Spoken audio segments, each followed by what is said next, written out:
I think I've been collecting books my entire life. My mom always made sure we had tons of books to read, so story time was a thing. Some of my most valued books are still my childhood books that I grew up reading. I remember distinctly when I turned bat mitzvah when I was 12 years old, and I had a group bat mitzvah in my last year of elementary school. You get a lot of cash from most people who get invited, like as kind of like so everyone kind of gets a little bank account where they put money in, and that's your mad money through like high school, I think.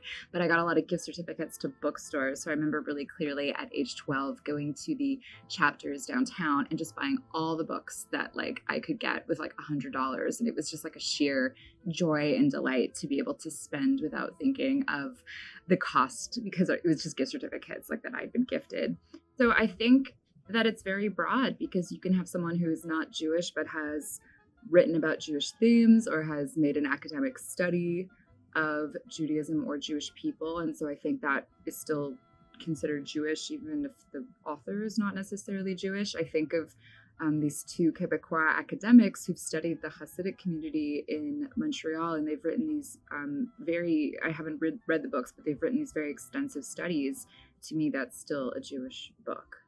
When I think of Jewish culture and heritage, I think some of the earliest things I think about are storybooks that we would read as kids that told stories of holidays. So like we had a great book about what happened, the story of Passover. And I remember a lunch lady at my school wanted the book, and my mom and I was like asking, like, do you have any books about Passover, like what it is? And my mom and I went through and we found it and gave it to her, and I'm not sure what she wanted to do with it. Like, was she going to teach it or read it at lunch hour? And she just wanted to read it for herself to like find out what the book was about, what the story was about. So I think that it is a big way of like passing on culture and traditions and things like that. So I think of a book like this that I grew up with, that like I look at it now, I haven't pulled it out in years, but just like the illustrations to me like take me right back to my childhood. And it's like it's how you teach kids like parts of the Mighty Maccabees, like parts of what Hanukkah is. I bought this for my mom for a birthday, I think, and it's about what it was like for all the Jewish immigrants who came to Montreal after the Holocaust, because they were Jews who had been here pre-Holocaust. And so the ones that had come afterwards as survivors had just the most, like, a very challenging experience, kind of like getting acclimated to a new society and getting over what they had gone through. I personally love just like history of Judaism in Montreal and history of Montreal. So this kind of fits in a big sweet spot for me in terms of learning about the history. And then I think was also obviously like talking this book that's about the Holocaust, like it's funny, like people debate, well, how young is too young for children to learn about things like slavery and oppression and the Holocaust? And I'm like, well, if children could get murdered in the Holocaust or be enslaved, then children who are in a safe, happy society can also learn about these things, like as long as they're taught in an age appropriate way. So it always baffles me to hear that, like, when you grow up Jewish, you know what the Holocaust is. And if you're coming from a family background where oppression and difficulties are maybe a couple generations away, I think you can still learn about these things and understand what they are. And I think a big part of teaching kids stuff is books, like the Diary of Anne Frank, which is maybe like more of a high school age thing. So I'm like, if I can read about books like No Pretty Pictures, which is about a woman who her and her brother and how they survived the war, like it's difficult material, like it's it's really dark stuff, but it's just an amazing way to learn about it, and it makes like history real to like learn that kids actually went through experiences like this.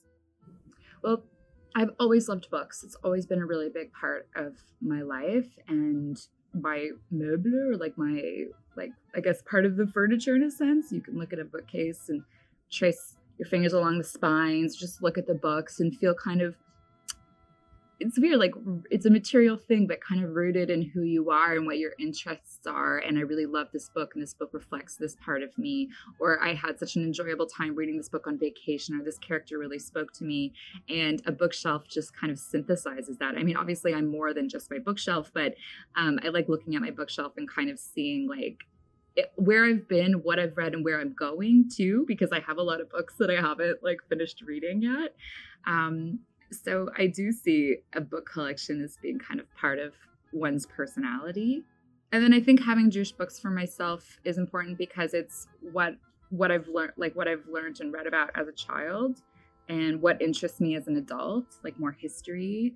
So I've chosen Isaac Bashevis Singer, who is a chronicler of, I guess, fables that we find in Eastern European Ashkenazi canon or heritage. This particular book has also illustrations by Maurice Sendak, which is really special, Where the Wild Things Are. So the illustrations are awesome. And I was read this book a lot as a kid growing up. I think if you say like Jewish literature, it sounds very like heavy, and it's like maybe you're thinking of like Mordecai Richler, or you're thinking of like Holocaust literature.